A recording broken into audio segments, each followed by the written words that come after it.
후쿠시마 핵오염수 해양 투기, 윤석열 정부의 국민 배신이 낳은 결과입니다. 일본 정부가 인류 역사상 초유이자 최악의 환경 테러를 감행하겠다고 합니다.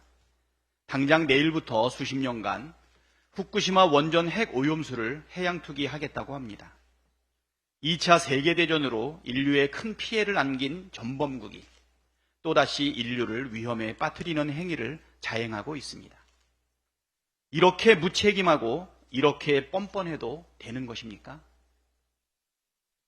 일본 정부는 핵오염수 해양 투기를 즉각 중단하기를 촉구합니다.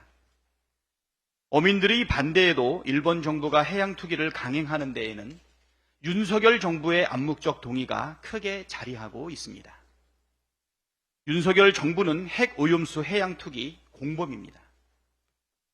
해양 투기를 수수방관하는 것을 넘어 사실상 옹호하기 때문입니다. 지난 3월 열린 한일 정상회담 이후 윤석열 정부의 태도는 어떠했습니까? 해양 투기를 반대하는 우리 국민의 목소리를 괴담으로 치부했으며 항의는커녕 원전 오염수가 안전하다는 일본 정부의 입장을 대변하는 일에 조직적으로 나섰습니다. 날마다 일본 정부 대변인 같은 브리핑을 열고 국민이 낸 세금으로 핵 오염수 안전성 홍보 영상을 제작하고 송출했습니다.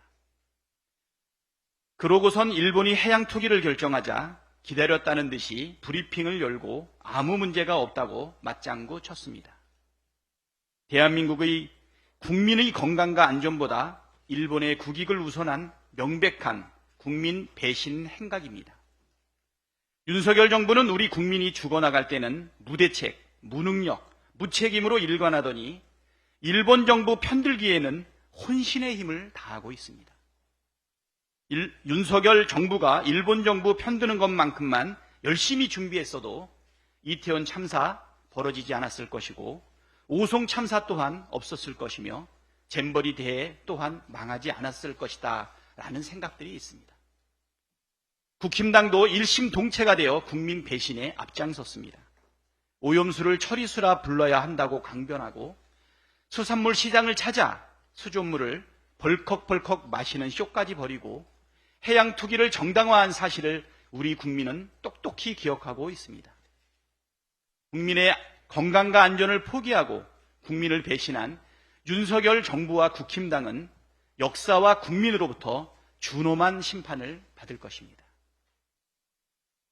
조작 수사와 정적 탄압으로 위기를 모면할 수 있다고 생각한다면 큰 착각입니다.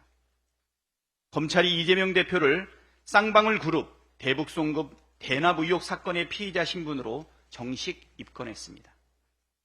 쌍방울 그룹이 북한에 전달한 800만 달러 중 300만 달러가 이재명 대표의 방북 비용을 대신 납부한 것이라며 제3자 뇌물 혐의를 덮어 씌웠습니다. 일본의 원전 핵오염수 해양 투기로 촉발된 국민의 분노를 회피하려고는 뻔하고 식상한 수법입니다. 아니나 다를까 이번에도 이렇다 할 물증은 없고 진술에만 의존하고 있습니다.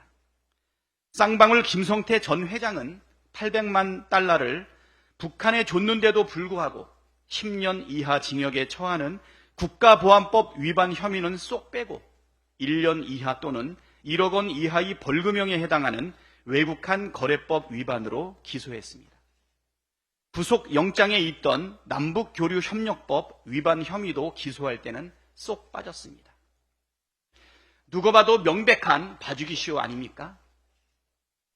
누가 봐도 회유와 압박은 검찰이 하고 있는 것 아닙니까? 대선 이후 이재명 대표 관련 압수수색이 언론에 보도된 것만 374건에 달합니다. 그중에 한 건은 지난 2월 경기도청 압수수색에서만 3주간 무려 6만 4천여 개의 문서를 가져갔습니다. 이렇게 탈탈 털었는데도 나오는 물증이 없다면 결론은 둘 중에 하나입니다. 검찰이 정말 무능하거나 이재명 대표가 원래 무죄거나 자신의 무능함과 무도함을 덮기 위해 엉뚱한 희생양을 만들어 내려는 시도는 결코 성공할 수 없습니다. 우리 국민은 양치기 소년이 되어버린 검찰의 식상하고 뻔한 수법에 속을 만큼 어리석지 않습니다.